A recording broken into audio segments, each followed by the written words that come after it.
Guys One Cup.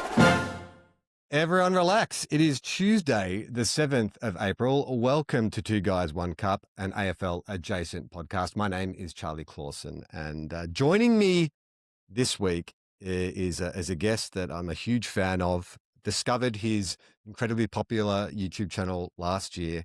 Admittedly, went on to just have a look at what Carlton fans are saying after a heartbreaking loss to Richmond, and then just fell in love with the YouTuber, fell in love with the channel. Terry Dehghani from Blue Abroad. Welcome back. Mate, it is a pleasure. Well, it is a pleasure to be here.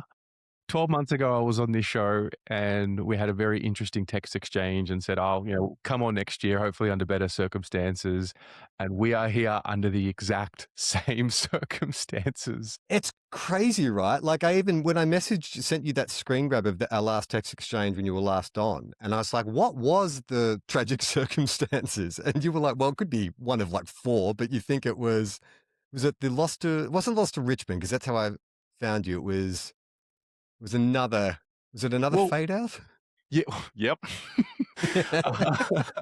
There was Richmond, which I guess is where you found me and the channel, and then there was Hawthorn, Western Bulldogs, Collingwood. We were 0-4, and I think I must have come on after one of those games, and winnable positions, and then fade outs, and the story sort of seems to maybe be repeating, except this time around we're already playing the kids, so you can't just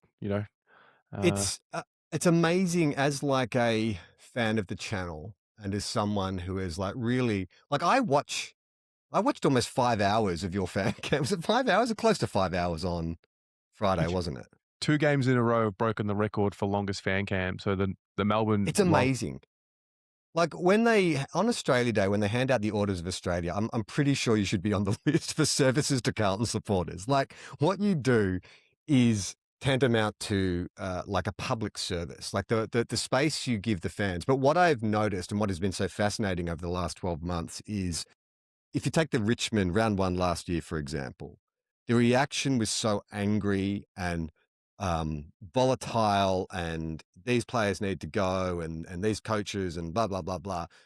And now though, it's more like a resignment, isn't there? Like people are just kind of like, well, none of you were going into this season expecting, like a Melbourne sort of refresh or anything like that. But there is, it's kind of more just this. Well, you could tell me, but from my view, it looks like just a kind of depressed acceptance of where you're at.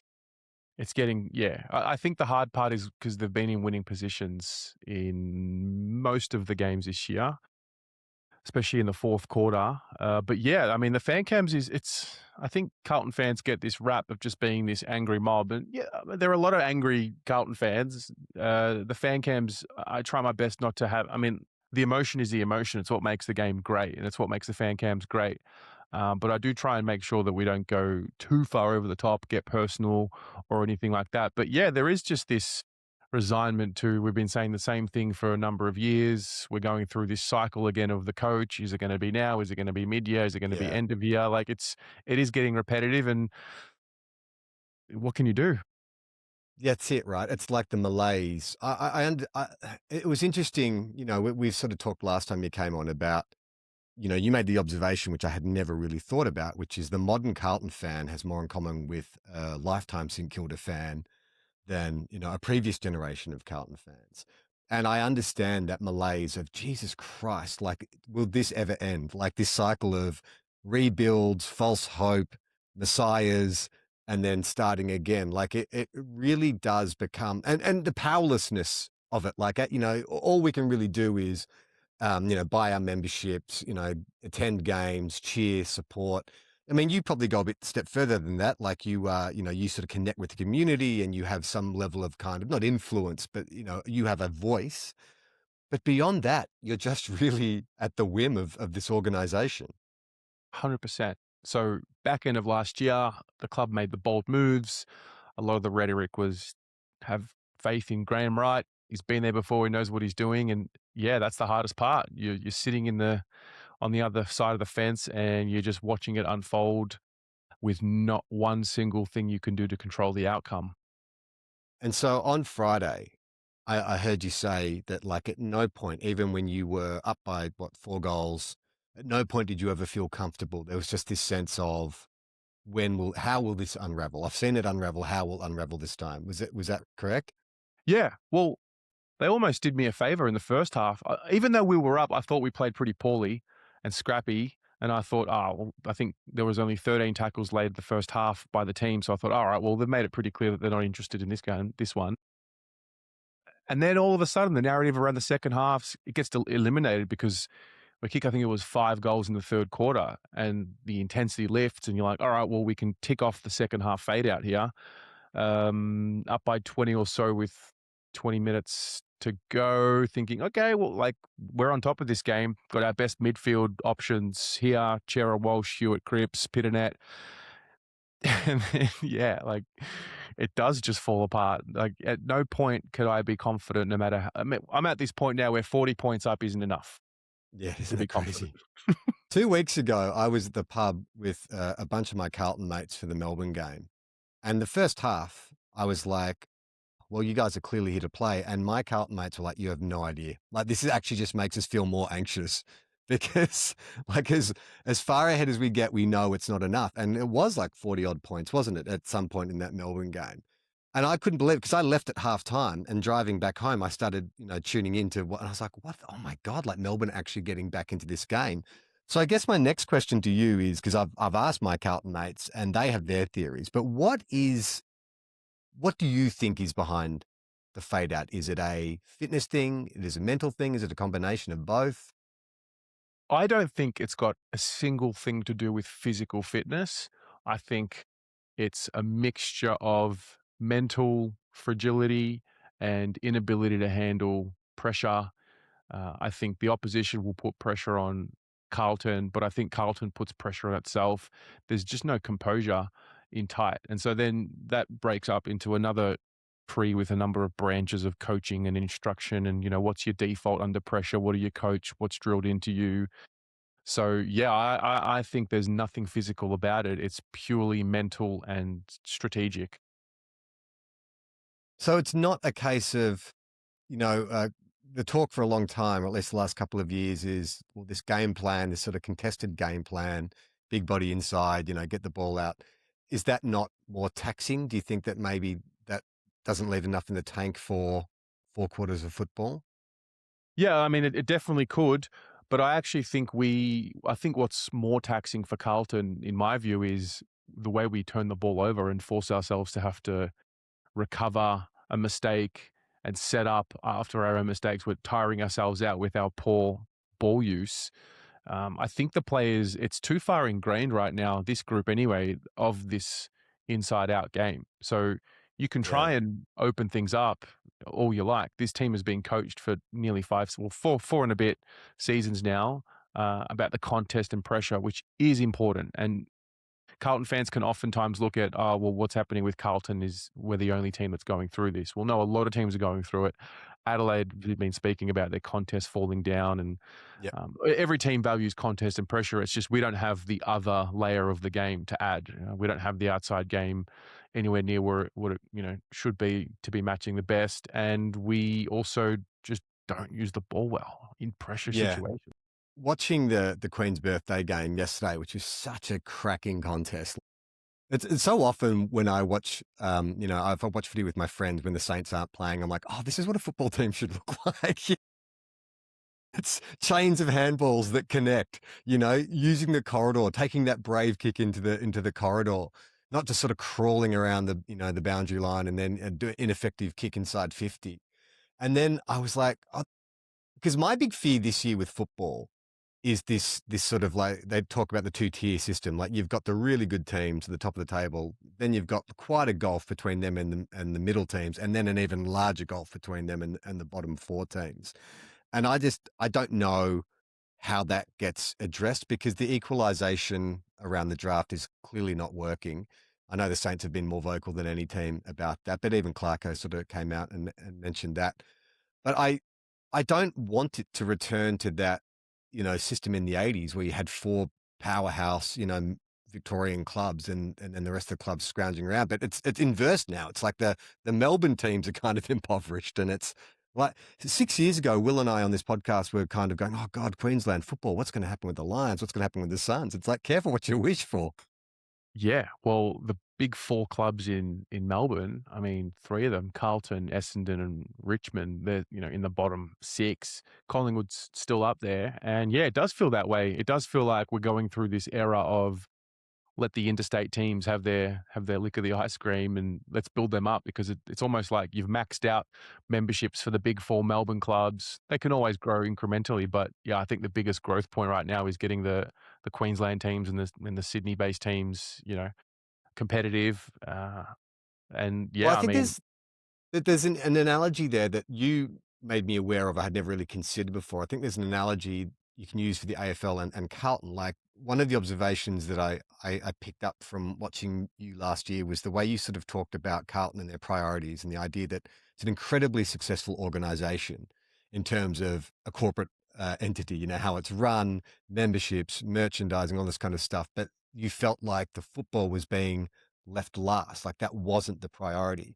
And I think you could almost expand that to the AFL as an organization, which is expansion, profits, eyeballs, TV rights. Let's go to, we'll do gather round, we'll do a top 10, all this kind of stuff. And it's like, well, but are we losing the fans? Because everyone I've spoken to this year has had the same feeling about this season. It feels odd. It didn't start with the bang that we normally get excited about footy season.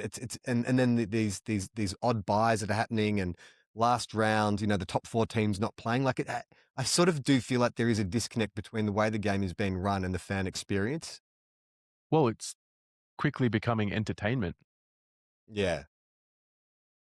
We're in the business of entertainment and narratives and that sort of thing. And the football will sometimes come and save a round. Like for example, I mean, the Easter Monday game, Geelong and Hawthorn, that kind of saved the round. There were a few games on Saturday, in particular, Saturday night, Sunday night, a bit of a struggle. But yeah, every now and again, the game just sort of helps out. Yeah, it does seem like we're in this for it's content. We're moving Yeah. into the entertainment content world, and the game is a part of that now.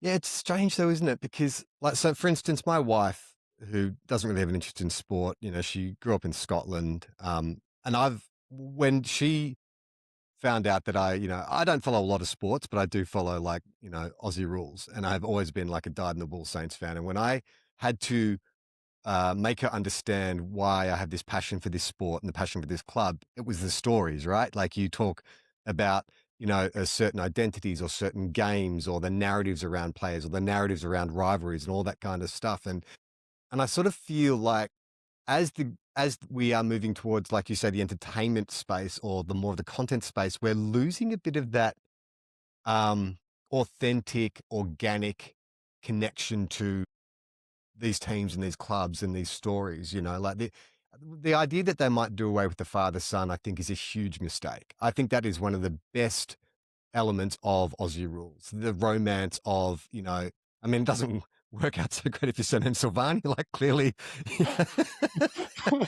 sometimes the romance can be spoiled, but, maybe that creates new drama. But, the idea of like Dacos carrying on the legacy, I think is amazing. And it's a fine line, right? Because you need the game to survive. You need to make it profitable. You need eyeballs on it. You got to compete with other codes. But at the same time, like there is a reason this game is so special. It's like indigenous to this country, like it has indigenous roots, and we built it. This the culture that exists in Australia today built this sport that's not played anywhere else. And I just worry that the corporatization of it or the making it so professional, making it like the NBA, that we lose the reason we love it in the first place. Yeah, exactly right. I mean, the link that you've made between Carlton and the AFL is really interesting because, yeah, as a Carlton supporter, if you're born in the 90s onwards, it's been passed down to you. It's like the story of Carlton. And I think it would be similar to the game of footy. Mm, If you first came into contact with the game of footy in the 70s, 80s, or 90s, compared to someone in this day and age, if you first come into contact with the game in the 2000s, 2010s, yeah. 2020s, remarkably different. Yeah, I mean, I'm old enough to kind of remember when it was a suburban game, like suburban grounds, going to a team's kind of like stronghold rather than one of the four assigned stadiums that have co-tenants. You know, there was a real sense of rivalry and loyalty around where that team was based, and like there was certain grounds you'd be terrified to go to, like Windy Hill or Victoria Park. That doesn't exist as much anymore, and I'm not sure you can manufacture that through highlights packages or hype reels. Well, it's interesting because if anything, you get that fear factor going to maybe not in the exact same way, but for Yeah. example, Adelaide in Adelaide, if you're a Yep. Melbourne-based team, Brisbane at the Gabba, the Yep. experience that's there, West Coast and Fremantle in Perth, but yeah, you don't really get the fear factor. I don't know. I don't think the interstate It's clubs fear. true. Yeah, it's actually right. I mean, the best experiences I've had at stadiums in recent years, you're right, have all been outside of Victoria. Like I was at the Gabba for that semi-final between Richmond and Brisbane, where Richmond lost at the death, Adelaide Oval, and it is that sense of because it is more of that pressure cooker, you know, where you have like an entire town on one side, pretty much. Um, but I don't know if I'm just being old and cynical, but I just don't know that the product is living up to the hype. You know, I do think that I worry about Tasmania coming in and the talent pool being diluted, but also um, what we do in terms of how we cover the games, because there are so many teams in such a small population. You know, that you can't possibly cover all these teams and give them all the same resources. So then are we just going to accept the fact that it's a two-tier system in perpetuity? Yeah, well, I mean, just when we settled after Gold Coast and GWS came in, we had to sort of go through this awkward period where they first come in, they get belted by 10 plus goals very early in the piece, and there's just like unevenness there, inequity there with did you play the Giants twice or Gold Coast twice? We seem to have settled, and as soon as we've settled and they're very well and truly established, we're about to do it again with Tasmania, and Yeah. then there's going to be the concessions that they're going to get draft picks and the capital and compromising everybody else. Is that just the price of growth? Or do we need to just stop for a bit and let the game go and let it naturally evolve? And it seems weird too, right? Like if the game was going to grow organically, then Tassie should have been the first expansion team because they are a authentic Aussie rules state, but they didn't. They went the other way, where they sort of created these teams in environments that don't traditionally NRL or not AFL um, territories, and so it feels a bit back to front that like the team that's sort of earned the right earlier will be now a pariah in a way. Like they are already getting criticism. Like even Eddie Maguire coming out, like, I'm not sure if you saw this a couple of weeks ago, and saying that, well, with obviously the cost of living right now and the idea that this stadium may not be built, I think it's earmarked for 2031, but that will probably be pushed back. So it might be almost 10 years after they come into the comp before they get you know, this boutique stadium.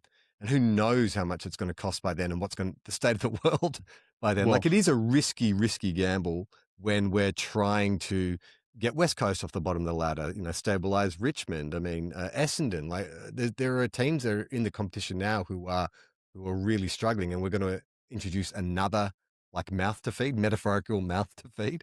yeah, and then as soon as they come in, you pretty much have to find the 20th team because you've got to have an even amount of Yeah, team. So good luck Northern trying to figure Territory. out where that next team comes through. Yeah, yeah. I mean, that's where we get the New Zealand, we get the The New Zealand Warriors. team coming in, the Shanghai. What? We'll bring that back.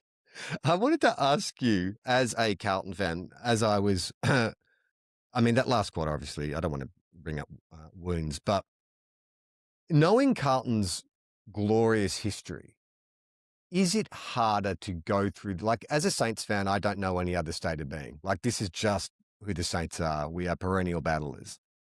Does it make it harder for you knowing that there was this glory period that you are only tangentially aware of, like that you haven't got to benefit from those glory years?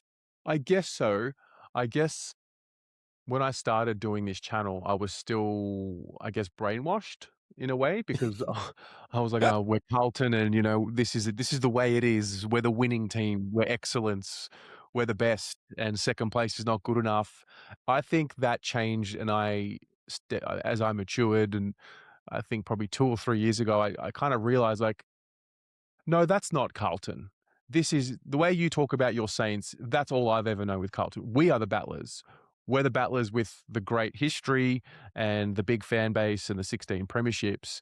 But those stories, that's all they are to me. It's a fable. It's like, yeah, it's a fairy tale. What Carlton used to Yeah. be. I never really know or knew what it was like. People would Adam always say, Rosenbach's from the Junk Time Pod, big Carlton fan. He says it's like describing the Ottoman Empire. It's like, yeah, I yeah. know there was a glory time once upon a time.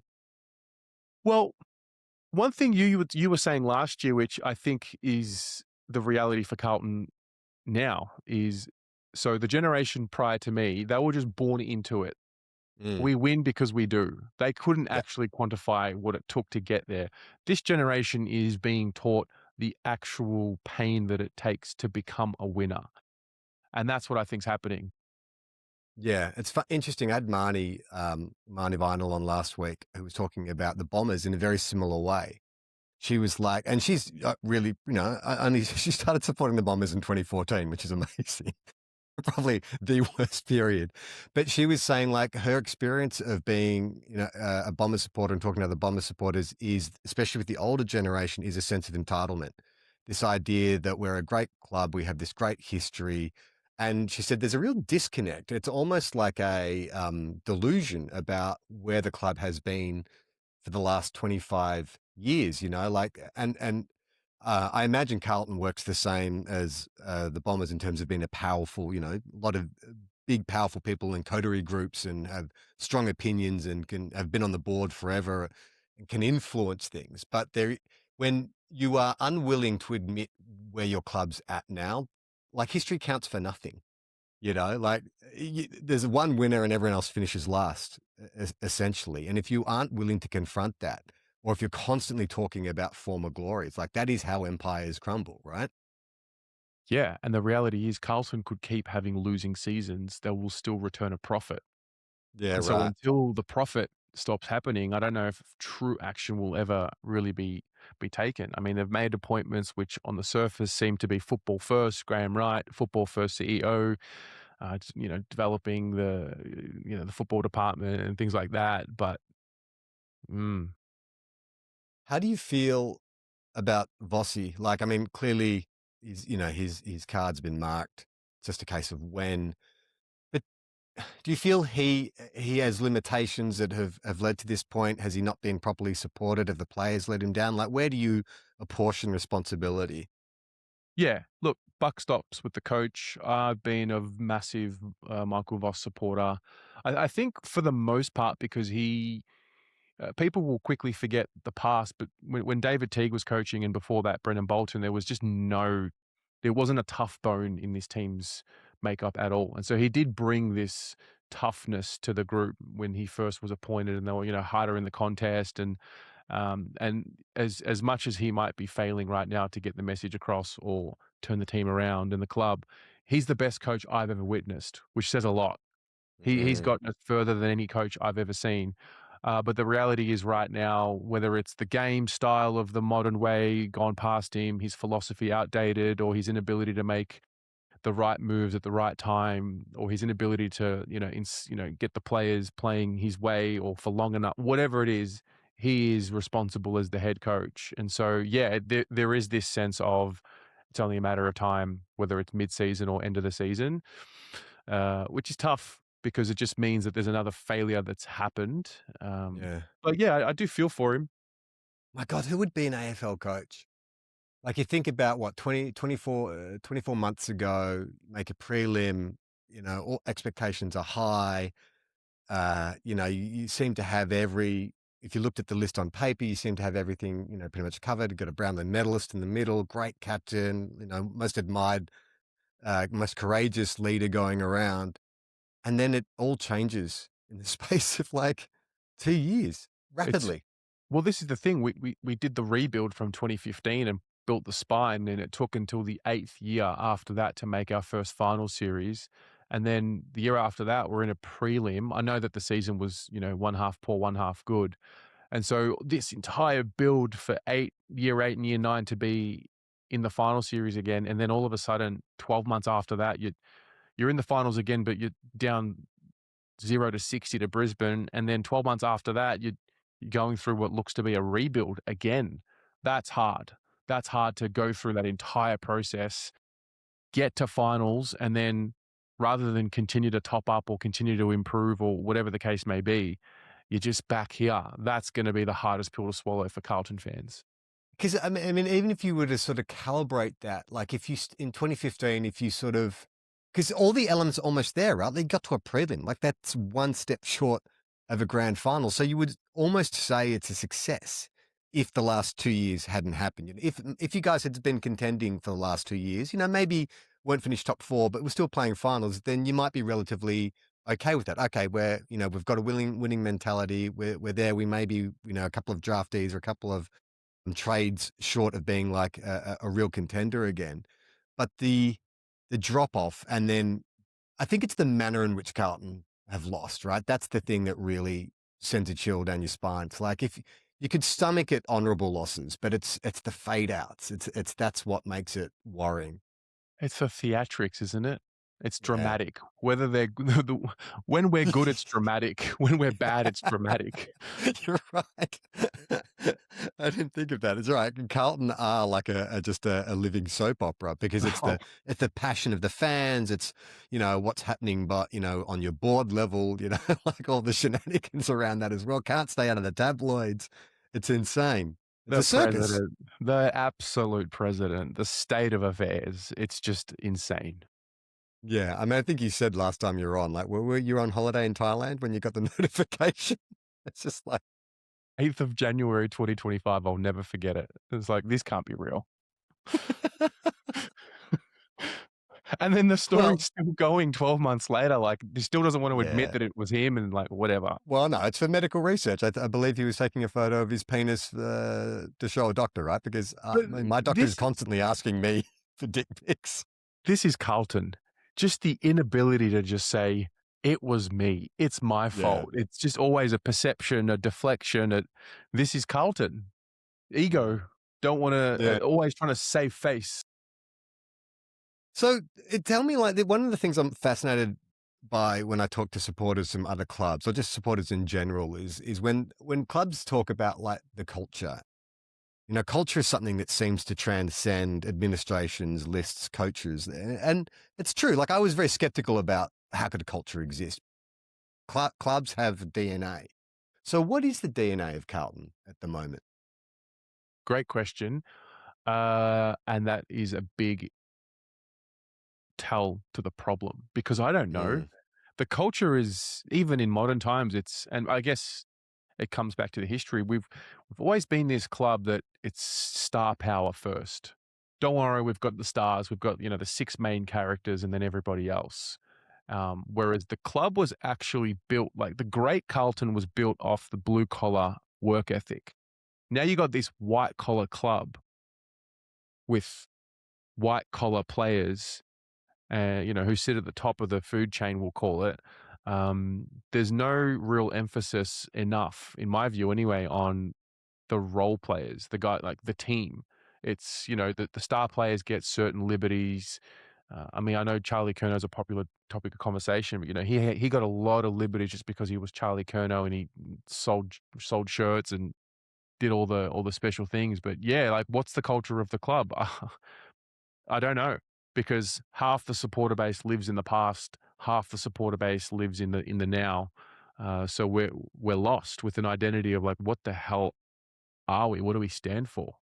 Yeah, it's interesting, right? Like if you look at 2 other clubs as an example, I mean Hawthorn yesterday, the way that they have since the late 60s, early 70s just built this winning culture, this idea that every 4 years will be thereabouts. I can't remember, it's some horrifying statistic. They win a flag every 4.7 years or something like that.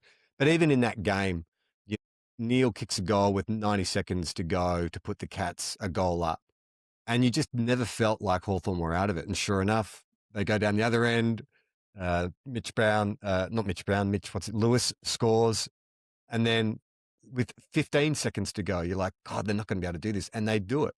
And then Collingwood to a different extent, it's almost like, I know they've dropped off from this reputation the last year or so, but they're the anti-Carlton, which is like, we can run down any score. Doesn't matter how far in front of us you get, we can run you down.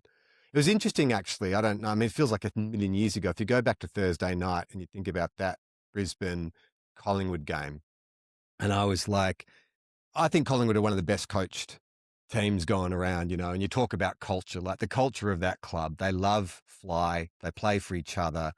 There is that, you know, there is that sense of never say die. Helps when you have one of the best players in the competition. But then when he's not playing and you come up against a resurgent, like the Lions looked so frightening. I really thought that was a statement game. It's sort of been buried under all the other headlines of this round. But they just flexed, and they're not even at full strength, the Lions. They run so hard, not for themselves, for someone else. Yeah.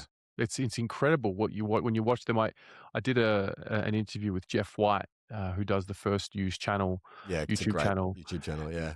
and he brought it to my attention. He's like, just watch Brisbane late in games, the hard, unrewarded running to just create space for somebody else. Because I've always had this idea in my head, like, how do they just pinpoint passes and kicks so well, like under pressure? And it's because they're running so hard to create the space. And there's something to be said for that. Like their want to do something that they themselves as an individual might not get rewarded for. But obviously internally they are getting rewarded, and it's being highlighted because they keep doing it. Well, I think it's like, I think the recent success would motivate you, right? Like, you would run hard for your teammates because it's like, well, even if I'm just a role player in this team of superstars, if this lets me play finals and potentially be a premiership player, then that's good motivation. Like, that's this idea that, you know, it's a team, their belly gets full from winning a flag and then, you know, drop off the next year. I don't know about that. Like, I think that if you've been there and you're like, okay, well, we know the level that we're going to be at, and then you've actually got to experience it, then that would be incredibly motivating. But yeah, I watched them on Thursday and thought, geez, they're going to take some beating, until I saw the Swans demolition shop on the Eagles. Did you get sucked into the Eagles hype like I did? No, I didn't. Okay, I good. didn't. Yeah, no, I was pretty. I tipped him. I'm an idiot. No. I just thought, oh, you know, the Dersma and Reed, and they've got some good young players, and they're going to be at home. They've had 2 wins in a row, and then just the Swans come over and go, nah, Yeah, just going to absolutely demolish you. I was pretty confident of that. I didn't think 100 points, but I was pretty sure that the Swans would come out and, you know, put some runs on the board there. It's interesting, the point you made. So the Lions, before they won their first flag, they were there. They'd made the multiple prelims, heartbreaking grand final loss. And so in a Carlton lens, I'm like, oh, we've had plenty of heartbreak to know how important it is to stay grateful when you start winning. We haven't gotten to the winning point yet, but for the Lions, yeah, like you would think maybe they drop off, but I think because they had so much heartbreak before the winning, they just don't want to let that go and get back to that point. Yeah, it's funny. Like, I think AFL fans and AFL media, like I have a sound effect that I like to use on the show, which is like the dream heart, because everyone has short memories. Like, you know, they'll write off a team after like 2 losses in a row. And do you remember there was a period of time when Brisbane's reputation was they're perennial finalists, but they just can't get it done, and they can't win at the MCG. It was only 2 years ago that people were saying Brisbane can't win at the MCG. And now it just makes you realize that it is such a marathon. Like, sustained success, it's not like you get good and you pump out a few flags and you drop off. Like, if you are going to be a really good side, it's like a 10-year project of being in that window.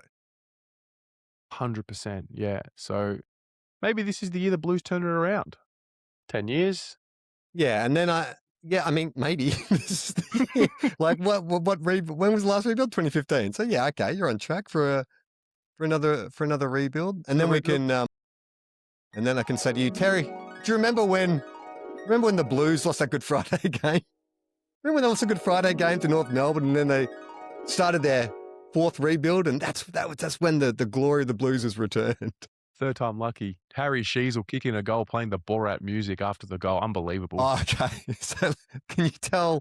That was one thing I when I was watching fan camps, I'm like, what are these guys talking about? The Borat music came up numerous times amongst Carlton fans. Can you just explain what you are talking about? So, I mean, the new craze is teams playing songs after goals are kicked, and every Yeah, player is Stephen Quartermain is not a fan. no, Like, he's you not. know, But Harry Sheezel kicked I guess, the game. Well, the goal that put the Roos in front, and his goal song was the Borat song. So that's why you would have heard on the fan cam some people coming on and we're dancing to it. it's Borat doing the shimmy, right? Like, yeah, yeah. That would haunt you. There was a couple of things that haunted me. Um, uh, I don't know how you rate Ben Dixon as a commentator, but I often ask the question, why is Ben Dixon? Because I'm just not sure what his expertise is when it comes to like commentary. Like, he's sort of the special comments guy, but he wasn't like a legendary footballer. I don't really know what his insights are. He had this comment in the Brisbane game against the Pies on Thursday. Working so well, you can just see every time it goes in, there's always a contest. It's a great grab. First in, first best. First in, first best. You know how it goes. Yeah, the old adage, The old saying. First in, first best. I thought that might have been the worst bit of commentary from the weekend until Nick Riewoldt busted this one out on Friday. The Pies still had enough opportunities, but On Thursday, they were really well drilled. They were right up their opponents' behinds and getting a fist in when they really needed to. So it was.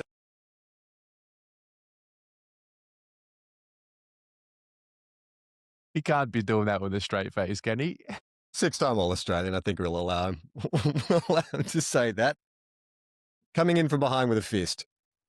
What do you reckon of Flagmantle? Are you a believer yet? I am a believer in Flagmantle. I don't know if it's going to go all the way to the flag, but I definitely am a believer. I tipped them against the Crows.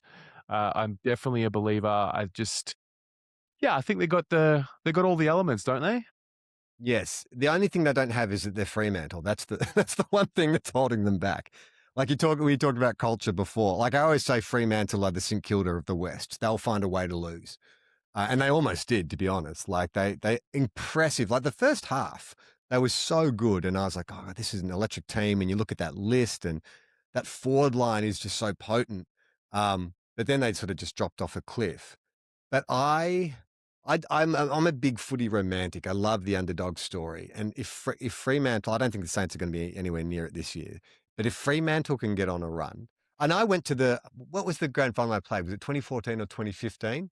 I went to that grand final against Hawthorn, and I was shocked by how purple it was. There were so many Freo fans over there. They're a very dedicated fan base, and that is a train I can get on, a bandwagon I'm happy to jump on.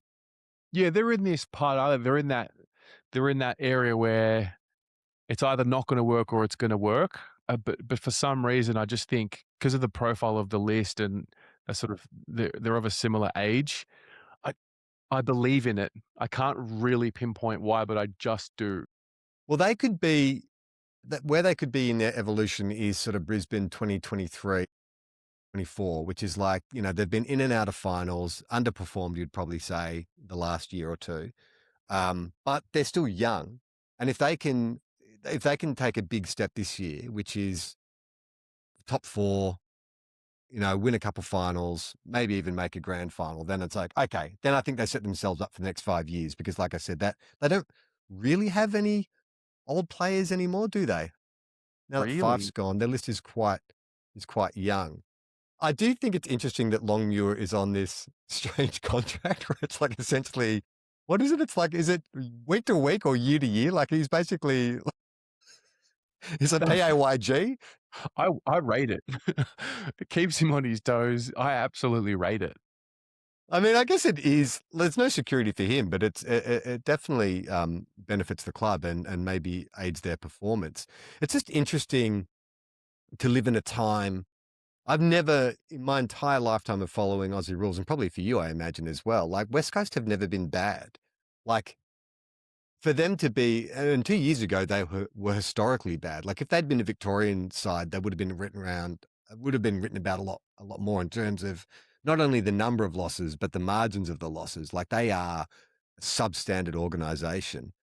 But the thing about West Australians is they still turn up. Like Optus Stadium is still full every week. And that's why I think I got a bit seduced by the Eagles maybe winning 3 on the trot, was like those fans will turn up regardless.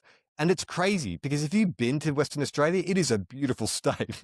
Like there are so many amazing things you can do if your team is shit, and still they'll go to the football to watch their team lose by 127 points. Yeah. No, I'm actually never been to WA. I'm going for the first time this year when the Blues play Freo. So that'll be fun.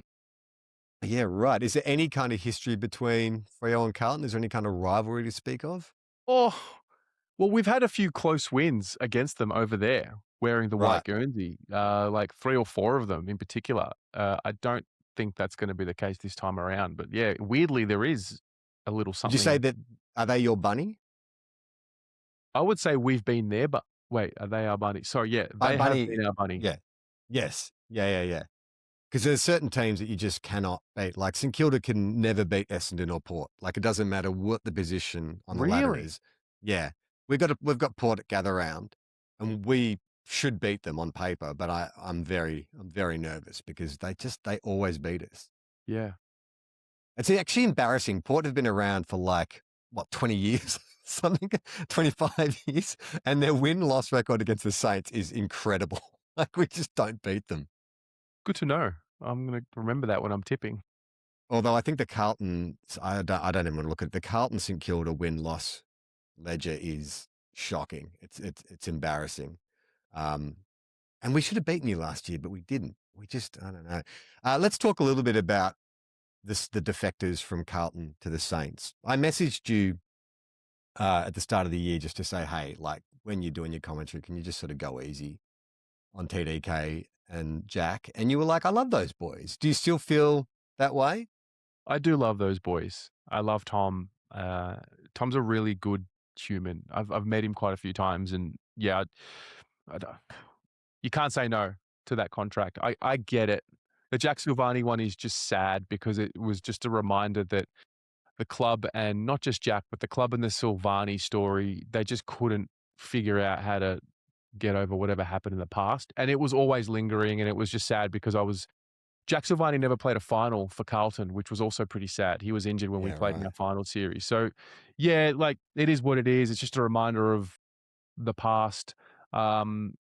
As hard as it was a pill to swallow that Jack doesn't play at Carlton anymore, I do think it was the kind of move that was needed. And I'll always love Jack. I'll always love Tom. I don't have the resentment. Also because it was pretty clear. Look, Jack in particular, no matter what was going on, he was always weighing up a contract elsewhere. He still played with heart and passion when he did play. Tom, everyone knew he was going probably 12 months before he left. He still played. Charlie, I feel a little bit differently because he lied to me. But yeah, I don't have any ill will towards Tom and Jack. I'll still boo them when we play, but not because I really hate them. Yeah, standard booing. The Charlie one was interesting, wasn't it? Like, I'm not to sound all cane corns about this, but if you were going to, like, a club that stood by you, especially in the early years, through the drink driving and then the multiple injuries and the idiocy of being like a young man, they stuck by him, they backed him. Like you say, they almost sort of gave him like, a permission slip in a lot of ways. And then to take that big contract, then 2 years later say, oh, I want to get out of here, it's too intense. It's like, well, where have you been for the last 10 years? Like, who do you think you're playing for? Like, that has to be a consideration. If you're going to take the big, long contract at Carlton, then you know what the club's like, you know what the fans are like, you should know. Like, that I think is fair enough to be angry at him. Yeah, and then to just gaslight us in February and say, oh, there's an unspoken pact that no one's allowed to leave, and then 8 months later, I can do that stunt at the front of the SCG. It's like, oh, I'm just looking at the SCG. I don't really want to go here, but I'm just looking. And there's a camera outside my car that I didn't call to come here and get the footage of me getting out of the car. I did think it was funny when Jack left, he wrote on his Instagram what I thought was a really heartfelt and touching message to the Carlton fans and thanking the club for the last few years. And then I read the comments and I was like, oh, Jesus Christ. 8 words on a story that's going to disappear. Yeah. Just winding me up. Yeah, like I think it is the strength and the weakness of the Blues, isn't it? Is like that fan base when pointed in a positive direction can elevate and lift and just be. I imagine being in the stands, in a sea of blue when you guys are winning and everyone's feeling good must be just like the most amazing feeling in the world. But then the flip side of that is you get beaten by Richmond in round one of 2025, and the feeling's got to be the complete Yeah. opposite, right? Yeah, then you lose the game just now against North, and you got fans throwing scarves over the thing. There were a few Carlton fans that got fined because they threw the scarves down and at the players, and that Right. yeah. So yeah, So yeah. you said like 2 or 3 years ago, you sort of came to this awakening of like, oh, hang on, we are not this.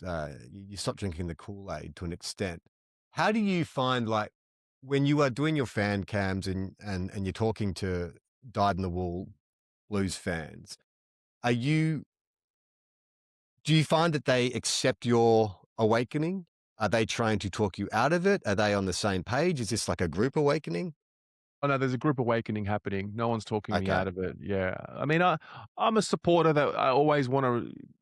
I support my club. I want to, I want the players to know that even though I might be critical at times, that like there's still a level of respect. I go Yeah, to I've never training. heard you bag an individual player or trash anyone. Like you always speak very holistically. Yeah, I try, and if anything, I get pushback because I mean, supporters who are frustrated might want to hear me be a bit more toxic or be a little bit more angry and yell and scream at the camera. I've done that, didn't work.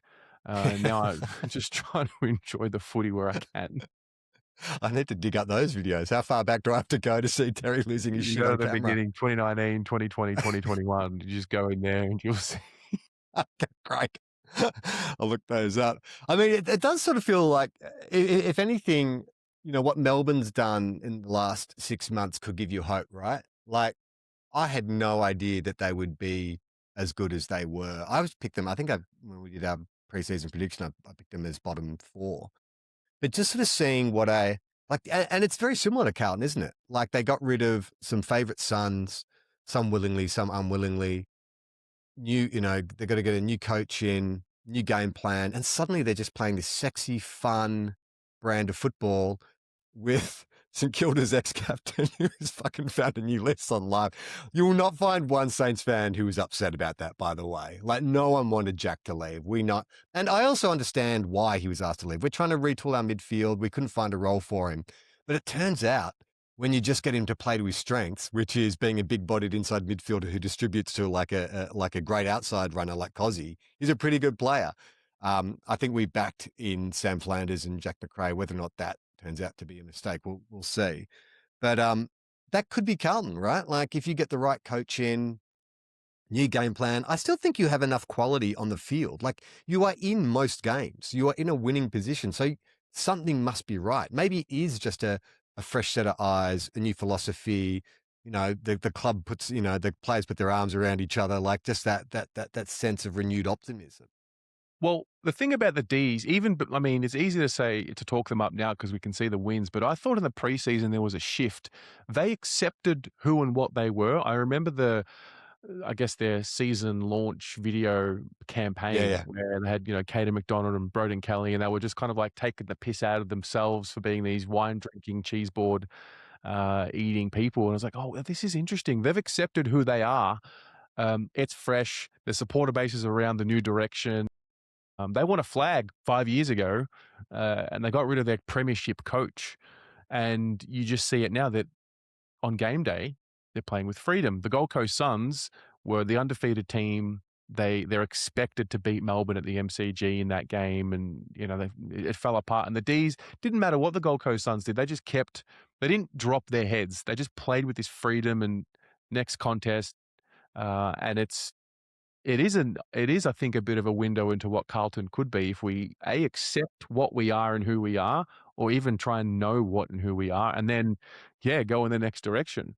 I look forward to the preseason video next year where it's you going for a meeting on Lygon Street and deleting dick pics off Luke Hayes' phone, accepting where you're at.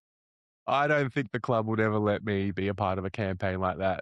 I don't know. I don't think they really. This is the thing that it's just so built on the past, and yeah, I would be stunned to see the club move in that sort of direction. But it is needed. I think, yeah, I thought it was brilliant. I talked to Broden about that video because it was so brilliant. And to the point where I'm not sure if you saw the Channel 7 promo, but they kind of ripped it off. When Channel 7 did their season launch, it was a similar idea. But Broden was saying that they were very nervous when they were in there, all the, celebrity supporters who were there, and that they weren't sure if it was going to work. They weren't sure if it was going to be funny. Will this translate? Will people just be annoyed? But I think you're right. Like it did. It actually, what you've done there is you've given the club permission to not to fail, but to try. You know what I mean? Like we're not going to get self-serious and over promise and under deliver. This is where we're at. But it's a new season. We're aware of who we are. We can have some fun with it. And footy feels fun again for them. You're 100% right. They almost set the tone. I'm not saying that video created, but there is some connective tissue, right? Can you imagine that? Like a scene, you got me sitting on one end of the table, and then who's like a famous Dave supporter? Hughes. Dave Hughes, Hughesy, like talking to me saying, oh yeah, you just knew in the third quarter that the Blues were just going to win, and me just looking at him like, what are you talking about?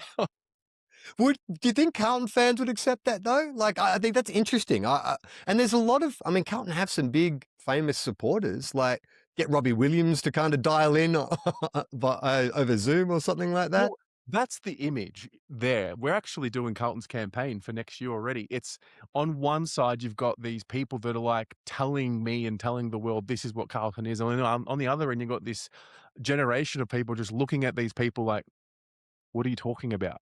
That's the campaign. This is where we are. Right. We don't know what we are, but we're going to give it a crack this year. I think that's a great idea. How do we make that happen? Who do we speak to at the marketing department at Carlton? Need a couple of 100,000 followers before we get that sort of attention. Yeah, right. It's interesting because I guess Melbourne could get away with doing it because they don't have that focus. They are a relatively small club and small supporter base, so they could take more risks like that. But I think you're right. You're getting me excited for Carlton season in 2027. That's the thing. This is what we are. We don't know. We're this, but we're going to give it a crack. Get behind us. Rebuild 3.0. Yeah, right. I love it. I think, look, going off your fan cams, I think that you could get those fans on board, but it's whether or not you can get those rusted on old school boomer Carlton fans to buy into it. Because they would find it embarrassing. You don't talk about losing. You don't talk about your failures. You cover that shit up. You deny it. You say it was for medical purposes.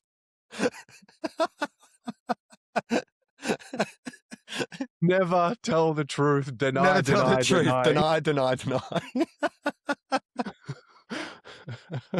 like, Luke, let it go. It was you. Don't let it go. That got you. That was the problem in the first place. But just either don't talk about it or just fucking take responsibility, right? Another club that I could get behind, and I have been talking up all season, is the Bulldogs. Like, I am just loving the way they're playing. It's a shame. It looks like they've got a couple of injuries now. I think Tim English will be out for a couple of weeks. Ed Richards looks like he's out with a knee as well. But I just want to see the Bont win a Brownlow. Like, our game is littered with incredible players who never won a Brownlow. Lee Matthews, Wayne Carey. Like, I want the Bont. He just seems like such a good guy. Like, I think that we should all get behind the Bont winning a Brownlow. Do you agree? Yeah, I just want to go have coffee at his coffee shop. Like, he's just this is the thing.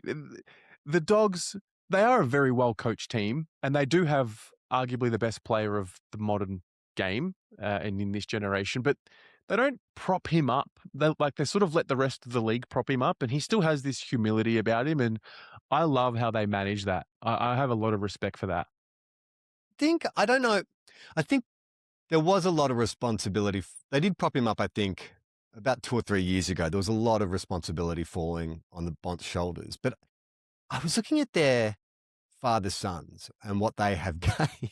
In the same way Geelong in kind of the early 2000s, just and I guess the Blues with Walker, right? You're about to, unless they change the rules this season, which would be an absolute disaster. But what they've benefited from, like the fact that they have 2 Darcys coming through, like I always think we used to have a joke on Two Guys, One Cup that everyone should get a Rioli. Because every time you get a Rioli, your team just instantly gets better. But I don't think you shouldn't be able to get 2 Ashcrofts, you shouldn't have 2 Dacosses, and you certainly should not have 2 Darcys. There should be like one. yeah, exactly. Like there should be some kind of like nuclear arms agreement where it's like, we can't have a proliferation of too many superstar families. We need to spread it out a bit. Yeah, I mean, I love Darcy's a great player. The thing that impresses me about the Bulldogs is the role players, the Oscar Bakers, the Jakes that come in. These guys, they pluck them out every year. There's new ones. They just pluck them out and they're empowered. I think that's the Bevo factor, right? I think for all the criticisms you can have of Bevo, I think the one thing he's very good at, a bit like Fly, is he's a great motivator of men, and he takes those role players and he gets the absolute maximum out of what they can do and the buy-in as well.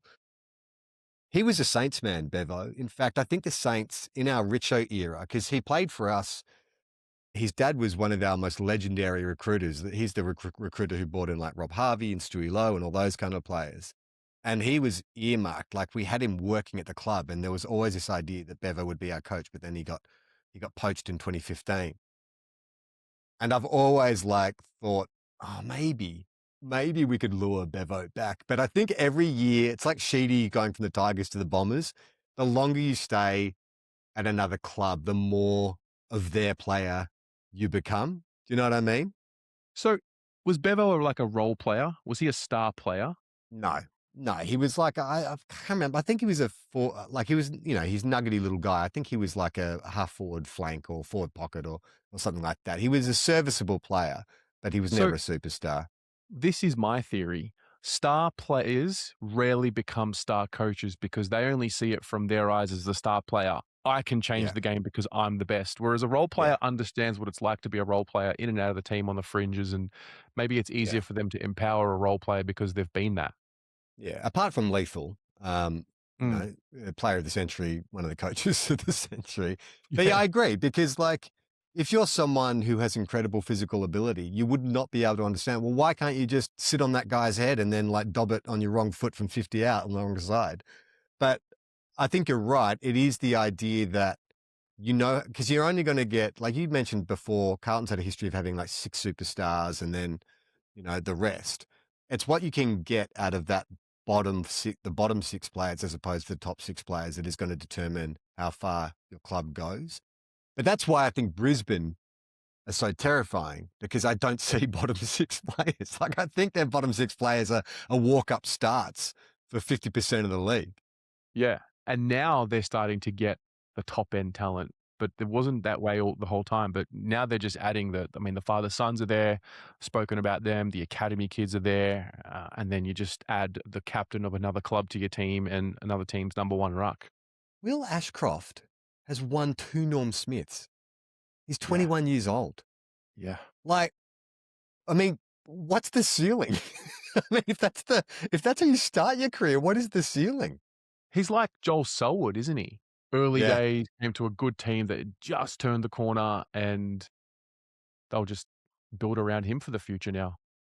Yeah. And they've got a backup. They've got another one in case anything happens to him. But but just in terms of what he can do, that explosiveness in the Saints game. So we played Brisbane the week before, and I actually thought we played pretty well. We were hanging. I think we were in front even, in the end of the third quarter. And then Will Ashcroft, who had been pretty well held all day, has 16 touches and a goal in the last quarter. He had more touches, had more influence on the game in one quarter than some of our players had over 4. It was crazy. Yeah. I love them. I actually love the Lions. Yeah. Look, as a guy who backs a team that very rarely has success, I've just had to enjoy the success of other clubs. If Brisbane, part of me wants to see another 3-peat just for the history of it all, and then maybe can they go 4 in a row? I know there is a tradition in this sport that once a team has too much success, we tear them down, but I admire them.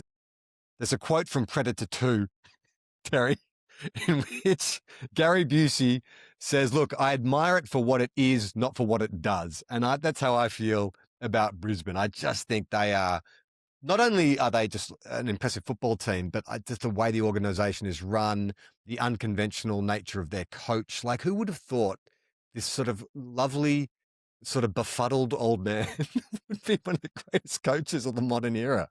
Now he's everyone's dad. Everyone wants him to be their dad. And from what I understand, when I talk to like Dom Fay from the Raw Deal podcast, he is as you would imagine him to be. Like, he is an easily confused old man who, I think Dom said the first time they had him on their pod, he arrived panicked because he'd left his mobile phone in a taxi. Was asked if he could borrow their phone so he could call the Gabba so they get the number of the taxi company to get his phone back. That's brilliant. Brilliant. All right, Terry, I think I've taken up enough of your time. Look, I just want to say, for anyone who hasn't watched Blue or Broad, look, I know there's a lot of fans out there who think I could not bring myself to watch a Carlton dedicated YouTube channel. Trust me, if you are a football fan, what Terry does and what the fan cams are is brilliant. Like, I think it is just a great microcosm of why we are fans in the first place. And I think the way that you navigate, you know, sort of the passion and the despair and all that kind of stuff is so great. So I can highly, highly recommend that people check out your channel. But you also do Footy Abroad. Do you want to explain to people what that is? Yeah, so every Tuesday I do a show which is multi-streamed on 3 other YouTube channels. So myself, Swoop Luke, Saints TV, and Pommy in Oz. So we just basically unpack the themes from around the league and we get perspectives from other clubs. And yeah, it's multi-streamed, which means that you can watch it on any of the 4 YouTube channels. And yeah, I mean, for me, it's great. I like to get out of the Carlton bubble where I can, so it gives me a bit of solace, especially when the Blues are struggling. But yeah, it's really like the United. It's like the United Nations of footy YouTube. It is. Yeah, it is. We're the 4 that have been there. 4 of the earlier fan channels per se. Was there an intention that you were going to sort of have half the hosts be Carlton fans? Was that just the way it worked out, or is that like, we need backup?